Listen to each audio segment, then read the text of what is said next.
Hey there, this is One Boom, and luckily today we're not talking about Call of Duty anymore. We're talking about Call of Duty. Whoops. How did I do that? No, okay, sorry. We're talking about We're talking about Ghost Recon Wildlands. Holy shit. I have made too many COD videos. Alright, so we're talking today about... Oh, fucking hell. We're talking about Ghost Recon Wildlands, and so today I want to talk about why I stopped playing it, and it's really unfortunate that I did stop playing it because I dropped $100 on it, was super hyped for it, and under a month into it, I stopped playing, so let's talk about that. This isn't going to be an in-depth review or analysis about why Ghost Recon is a bad game, because Ghost Recon Wildlands isn't a bad game. Wildlands is like Far Cry meeting a Ghost Recon game and saying, hey, let's hang out with GTA. It has all of those elements and it's very fun. A Far Cry, Ghost Recon, Grand Theft Auto kind of game, that's awesome. I see it as a covert ops themed sandbox game. It reminds me a lot of Mercenaries Playground of Destruction, a game I used to play on the PlayStation 2 quite often. There are a lot of complaints around Ghost Recon Wildlands. The big one that I agree with is the fact that the Narco Road DLC is garbage. The other complaints are that PvP hasn't been added yet, and of course they haven't added it. They're trying to, separate content a little bit, which they didn't do a great job because the game kind of launched in the spring and we're not really into official summer yet, and the 2 expansion packs are already out. So I hope they still have content planned other than just the PvP, because I don't think I'm going to enjoy the PvP that much, but who knows, I'll try it out. But there have been a lot of complaints about how the game is too easy, the game holds your hand, or it's too casual, and of course, you guys know me, I brush that shit off.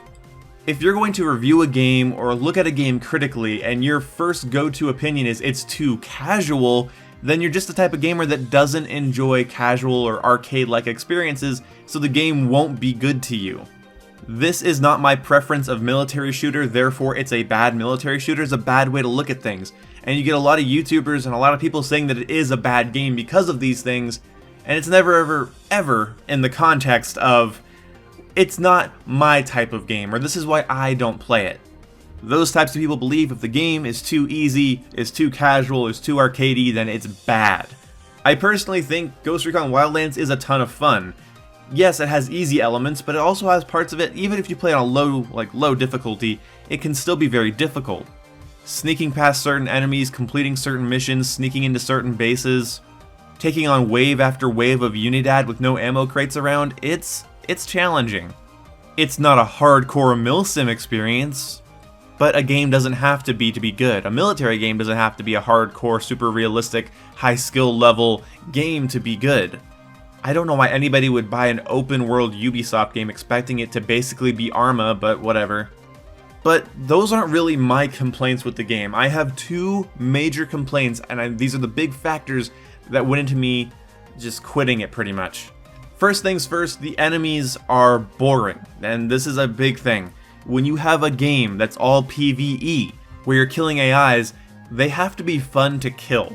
The advantage of the less realistic, more RPG-style games like Destiny and Division is that they can do more things with the enemy types. Although a lot of that just turns into, well, I mean, this alien takes more shots to kill, or this guy has a more powerful AK than you. It just basically becomes a bullet sponge match, but still there's a little bit more intrigue there. When you have a game where pretty much anybody dies with a single headshot, that's really fun, it's really satisfying. I love having to arc a bullet into somebody's head and knowing it will kill them is really a satisfying feeling. Or spotting somebody and then when they go behind a wall, hit them at 400 meters through a brick wall, saving my teammate. That kind of stuff happens quite a bit. But the enemy types aren't interesting. I think the Unidad soldiers sometimes take a couple extra shots to kill. Again, if you shoot them in the head, which is extremely easy, it's not going to be a big deal. They never call APCs on you. Maybe they do in a later mission, but when just doing the open world stuff, they send Humvees, they send trucks, they send helicopters, they send Apaches. I've never gotten an APC called on me. Let me know in the comments below if there's a way to get an APC called on you, because I've never had to fight an APC. At first, I liked the fact that the bosses didn't have to be fought in a special way, like an RPG. I liked that if I found a boss like out in the open, I could just drop mortars on them and they'd be dead and the mission would be over and I win. There's something charming about that kind of realism where it's not like this person has extra health or is super fast. It's like, no, that's just a normal person. If they're gonna die to a mortar like anybody else. But the problem with this is that it gets old. You realize that when everybody's a one-shot kill, two-shot, maybe three-shot if you're using a PDW at mid-range, when everybody dies very, very quickly, and their AI, and even on hard difficulties, these AIs aren't really that clever. If anything, the harder difficulties just make stealth harder. I don't know, you find yourself getting a little repetitive. It's kind of like Call of Duty, except not killing real people. It kind of feels like killing, like, Call of Duty bots, like the AIs in the private matches. That's what it feels like. After a while, and especially if you're not in the headspace for it. The gameplay itself, the shooting people, I should say, not the gameplay, like the gunplay, shooting people, taking cover, is only so satisfying. The way I had to make it satisfying was bum rushing Unidad bases with a pistol, challenging myself to kill them, and seeing how many I could take out before they sound the alarm or they notice the dead bodies. This isn't because game too easy, it's because there's no real intrigue in how you fight the enemies like you do get in other RPGs or sci-fi shooters. Like, for instance, Halo, the big thing about Halo is that the aliens in the campaigns are fun to shoot. Each one you have to fight differently. Each one has a different playstyle. Now, sometimes the differences are subtle in games like Halo or Destiny, but there's still differences. There's not much difference between a Unidad sniper and a Cartel sniper. A Unidad infantry guy and a Cartel infantry guy, they both have heavy units that have machine guns and a little bit of body armor. I don't know. Like, if there was a type of Cartel guy that would, like, rush you with a knife or would try to, like, sneak up on you, or if there was, like, groups of Cartel that would, like, run through the forest, like, hunting you all the time, that would be really fun. But within the open world sandbox, there is not a lot of intrigue when it comes to fighting the enemies. It feels a little bit repetitive, and that's a big reason I stopped playing, and here's the second reason. Now, I know I was kind of harping on the people that thought the game was too casual or too easy, and I still agree with myself, you know, all from those 7 minutes ago, but there is something in the game that I do believe is too casual. And this is coming from my more RPG player side.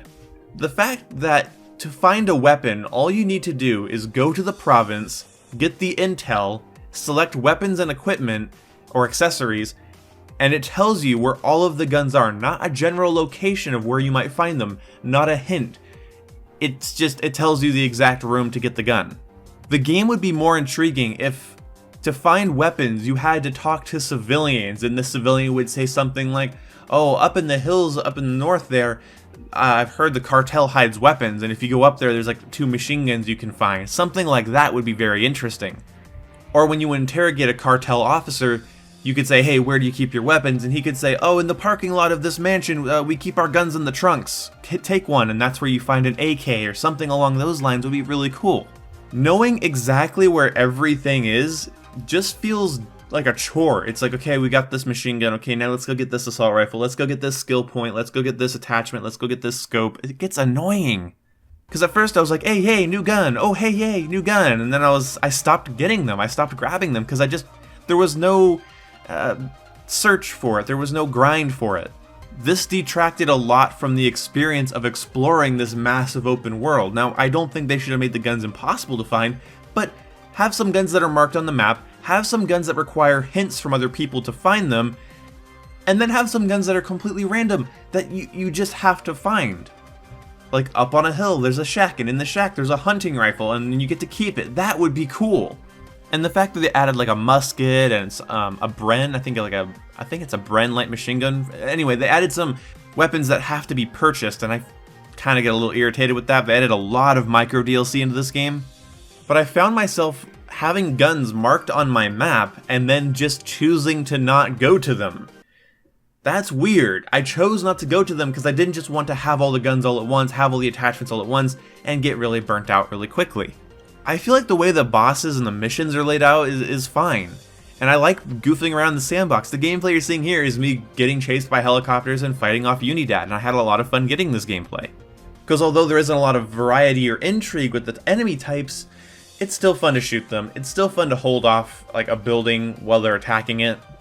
But here at the end, there are two little things I would like to mention that I would like.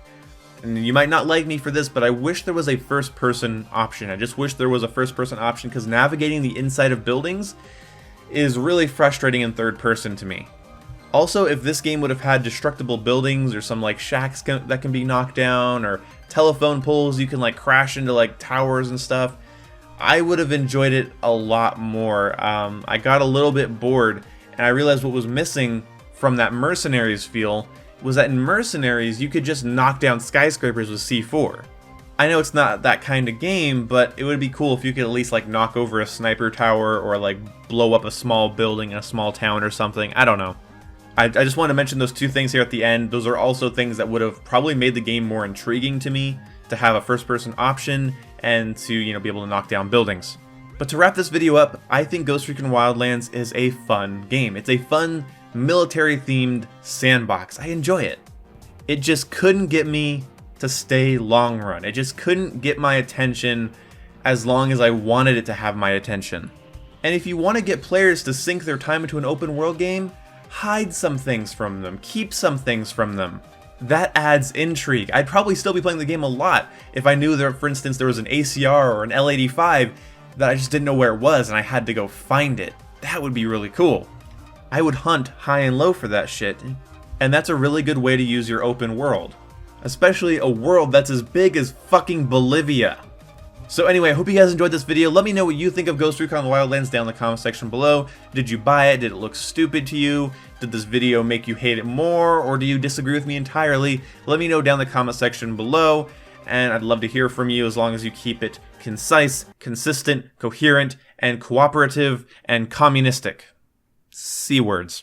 Just leave me coherent comments that aren't rude, and I will respond to you when I have time. So anyway, hope you guys enjoyed, and I'll see you when I see you. Goodbye!